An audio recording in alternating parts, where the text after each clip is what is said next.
So back when I was in Virginia, I said I wanted to make a video that talked about my training right now, where I'm coming from, where I'm going. To start off with squats, right after nationals in February, we did a lot of work at like 60 to 70%, all beltless.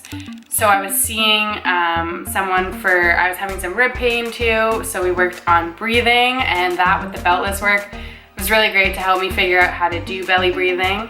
I know a lot of female powerlifters used to dance too, so as a former dancer, I breathe very much in my chest, so it gives me pain all through here, and I'm not good with belly breathing. When I did my test day, we didn't taper at all for my test day, so I was still doing heavy volume working up to it, so it wasn't really a true test.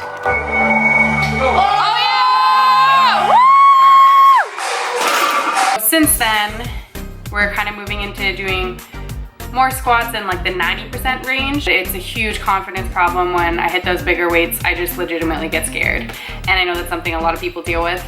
So it's really good. Now we're even doing like some chain work and things like that to help get me really exploding out of the bottom, to give me that feeling of the power that I kind of lack.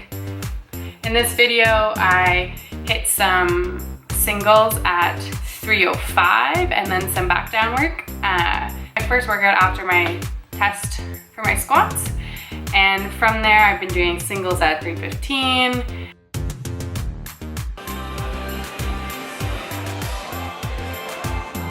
I did multiple sets of triples at 285 recently, which was really exciting because I don't normally get excited for rep PRs, but that was kind of a big one because I'd never hit it for a triple before, and I did it for a few sets.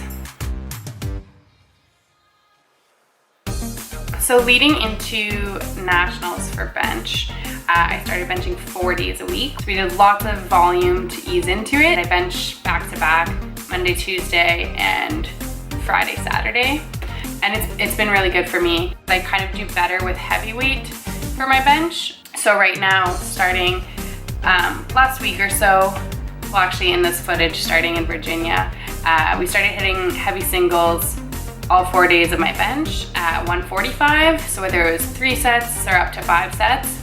And then from there, we've started easing into 150. And this week I'm doing, half of them at 150 and then moving into 155. So that's really exciting for me because, we're getting kind of close to my bench max. Right now it's 165. But yeah, so to bench 150, 155 consistently back to back is pretty good, and it looks pretty promising for a new PR. And basically we're just gonna ride that out until I start complaining about getting sore, or until we see that it's not really progressing the way we want it to anymore. And then at that point, we're gonna take about 2 to 3 days rest, and then we're gonna go for a max out single.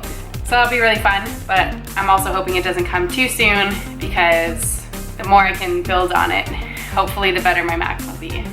Lastly, we have the deadlift. So I haven't been friends with my deadlift for a while now. We just haven't really been getting along. So before nationals, we kind of moved into a more hybrid stance that I actually got from Katie Ann on Instagram.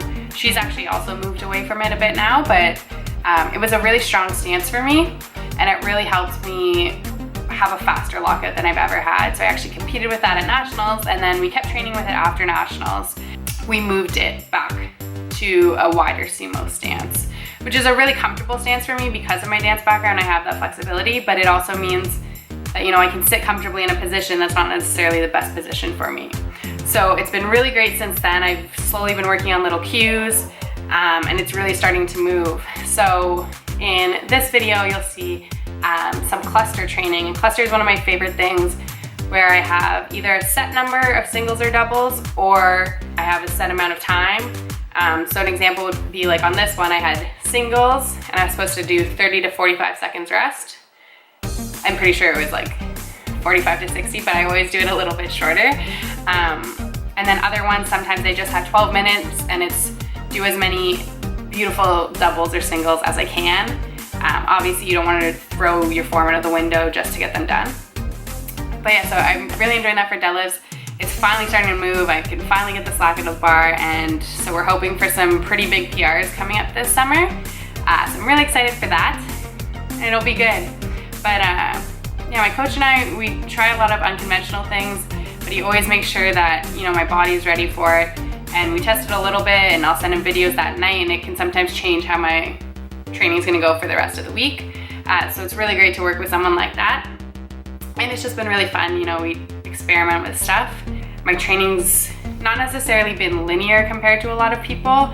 I felt for a long time that I wasn't making that much progress, but it was more form progress. But just sticking it out has been good, because since I made that progress on the form, now we're really starting to see my numbers shoot up. Like, I'm easily doing reps on weight that would have been close to a max before, so it's been really exciting. Okay, I just wanted to share that with you guys, give you a little glimpse of my training. I'm also thinking to start a female series on our channel, so stay tuned for that. I kind of want to talk about things that don't really get talked about for female powerlifters or just women in the gym. So comment if you have any suggestions of topics we can talk about. Peeing yourself has already been brought up lots. Lots of just anxiety about going to the gym and about situations in the gym. So comment if you have any suggestions.